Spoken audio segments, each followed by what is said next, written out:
Hi, welcome back to my channel. Today I have an exciting topic, running a successful design workshop, aka design sprint. Design sprints are an effective way to accelerate innovation and solve complex problems. In this video, I will delve into why they're essential, the process and methodology behind them, and the amazing outcomes you can achieve. I'm May, Senior Designer at Google. Why should we run a design sprint? The answer lays in its incredible benefits. Design sprints are a powerful tool for innovation and problem solving. They can help us save time and money by quickly testing and validating ideas before investing in development. Foster collaboration and cross-functional teamwork by bringing together people with the different skills and perspectives. Create user-centered solutions that meet the needs and expectations of your customers. Here are some real-world examples of successful design sprints. Slack used a design sprint to create a new onboarding experience that increased user engagement and retention. Airbnb used a design sprint to create a new feature that allowed hosts to set customer prices for their listings, resulting in a 13% increase in revenue. Google used a design sprint to create a new mobile app for Google Photos that simplified the user experience and increased user engagement. The classic design sprint is a 5-day structured framework developed by Google Ventures, now GV. It consists of key phases like understand, define, sketch, decide, prototype, and validate, each with its own purpose and unique activities. You can access online resources like the Design Sprint Kit by Google for free. I'll link it in my description. I've been running workshops since my startup days, and I found them to be most helpful during the exploration phase of product development.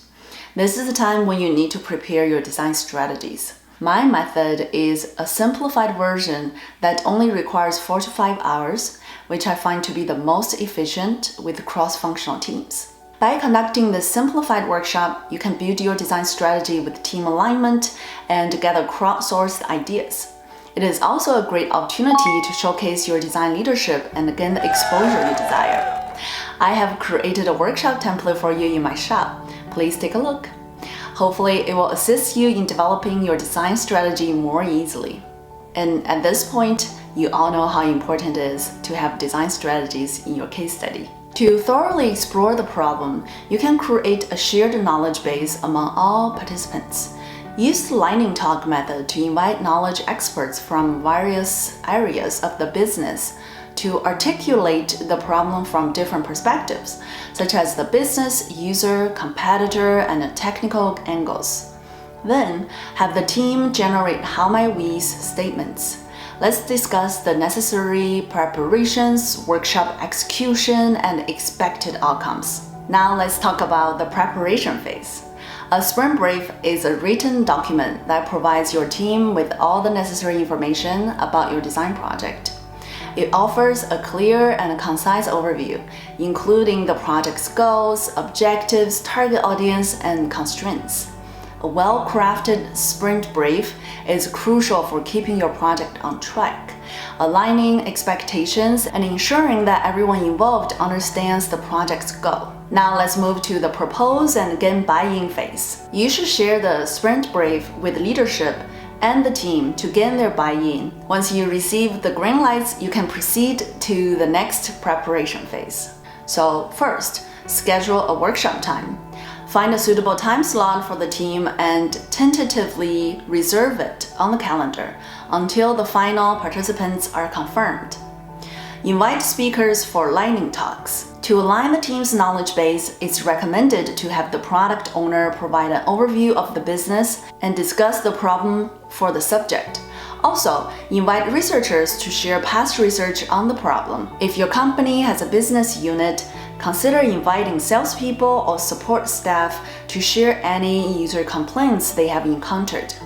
Once they agree to give a lightning talk, send them a calendar invite. For you, as a designer, can give a lightning talk as well. Consider providing a walkthrough of the current workflow and highlighting user pain points during the flow. And next, you will have to create a presentation deck. This deck will serve as a guideline for the workshop. You will go through each page of the deck throughout the workshop, so it's a critical asset. Make sure to include the lightning talk material in the deck as well if you can, so that everyone is in the same place. For a hybrid workshop, where some participants attend in person and others join online, instruct everyone to write their HMWs directly on the deck or share a HMW board link such as Miro or Google Jamboard. If our participants are attending in person, make sure the meeting room has wall space for sticker notes. Also, don't forget to provide sticky notes and markers to all participants. Now is the exciting part, run the workshop. While conducting the workshop, make sure to keep track of the time and remind participants when there are 5 minutes remaining for the session. If needed, inform them the topic is important and the session may be extended. It's crucial to convey that you value their time and leave a positive impression. That will increase the likelihood of conducting more workshops in the future. You can spend some time on explaining how HMW works, and also use a simple metaphor such as redesigning a more effective airport. Then the HMW could be, how might we help people reduce the security check time? After participants write their HMWs, encourage them to share any interesting ones they come up with. It's important to create a judgment-free environment for the ideas, as there are no right or wrong ideas. Instead, some ideas may be more crucial for the business, while others may be more focused on future investment. If you want to align and prioritize HMW statements to better guide your design, how it works is you sift through each HMW and try to come up a category for the HMWs you go through. By the end, you will have a list of categories that you need, and also a list of HMWs underneath each category. For more detailed workshop guidance, you can use the template available in my shop. Now you have a problem statement, knowledge from the user and business perspectives, and a collection of HMWs. Your next step is to create low to medium fidelity design workflows. These workflows will help demonstrate the ideas from the team, generate feedback from both the team and the users, and then choose a final solution to execute. Whenever you face a problem with tons of ambiguity, you can run a design strategy workshop to quickly get the team to innovate and align together. Thank you for joining me today. Design sprints can have a significant impact on your team and projects. Don't forget to check out the template that can help you run the workshop smoothly.